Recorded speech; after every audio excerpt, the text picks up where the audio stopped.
Hello Pisces, Sun, Moon Rising, and Venus Signs. Kamusta kayo? Sana po nasa mabuti kayong kalagayan.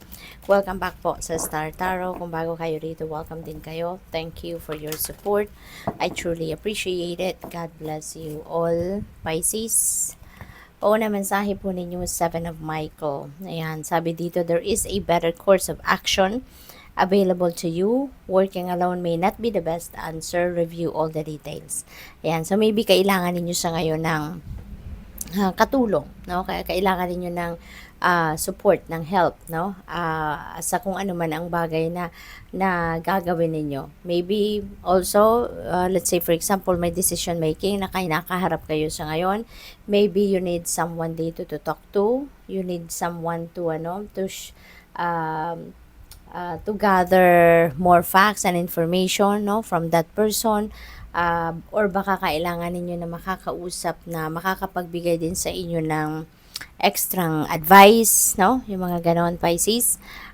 Pwede rin na ang iba sa inyo rito ay nangangailangan ng masusing yung pag-check ba, no? Yung kailangan ninyong busisiin. Ayun, thank you Spirit. Kailangan ninyong busisiin pa, no, ang bawat linya ng mga dokumento na kailangan ninyong permahan, no? Yung may napipick up akong meron siguro sa inyong kailangang magperma ng kontrata or kung ano mang agreement, no? Mga legal documents. So, parang ang mensahe din sa inyo rito na make sure na basahin ninyo ito, no? From top to bottom, left to right before you sign the paper. At saka maaari din ang iba sa inyo rito, you're working solo, 'di ba? Kaya parang sabi dito, hindi ito ngayon yung best thing to do, no? Mas makakabuti sa inyong gagawin ngayon ang may katulong, may suporta. We have Page of Michael. Ayan. So, ayan, may contracts talaga, no? May contracts, documents kayong pipirmahan. So, siguro ano to, baka mayroong mga deed of sale or baka mayroong lease, no? Kontrata ng lease, yung mga ganon. Or baka mayroong job offer. So, before you sign any paper, before you sign any document, make sure po na talagang basahin ninyo muna ito. Okay? Para nang sa gayon makakasiguro kayo na alam ninyo, aware kayo sa kung ano ang pinipirmahan ninyo. What else? We have Knight of Michael. Ayan, so things are going to move quickly. You know, things are going to move faster at this time. Kaya kailangan na makikinig kayo lagi sa yung intuition. Okay? Makinig kayo lagi sa inner voice ninyo. Kasi maaring merong mga bagay dito na hindi ninyo na mapag-iisipan mabuti, hindi ninyo na maiisip na masyado or nang malalim pa kung ano ang mas best ninyong gagawin dito. Kaya paying attention or listening to your intuition would help you a lot.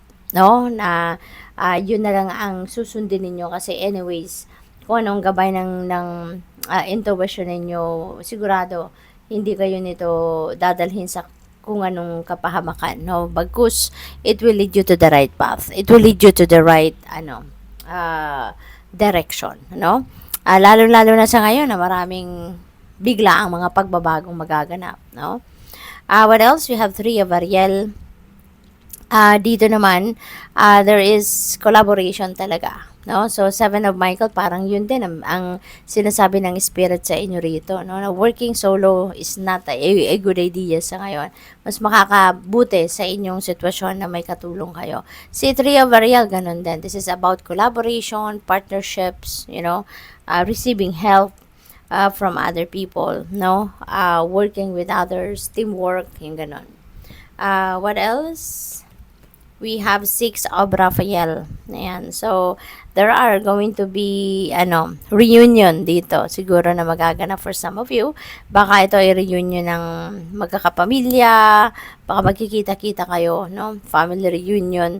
Pwede rin na may homecoming dito. Uwi kayo from abroad or kung saan man kayo manggagaling. And you are going to visit your family or your loved ones. Pwede rin na mga kaibigan, no? Reunion ito na magkakaibigan. Or maybe you are going to meet new friends. Yung ganon. Or maybe you are going to rekindle friendships na medyo naputol for quite some time, or baka rekindle relationships, no? Love and romantic relationship for some of you.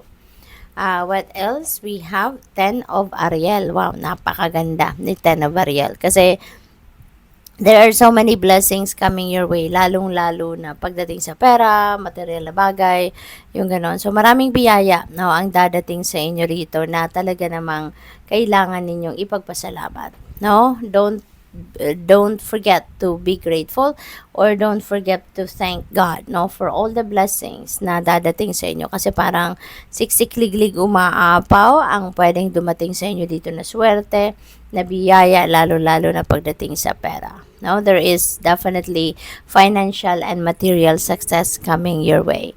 Pwede rin na ang iba sa inyo rito also is going to focus on money, you know.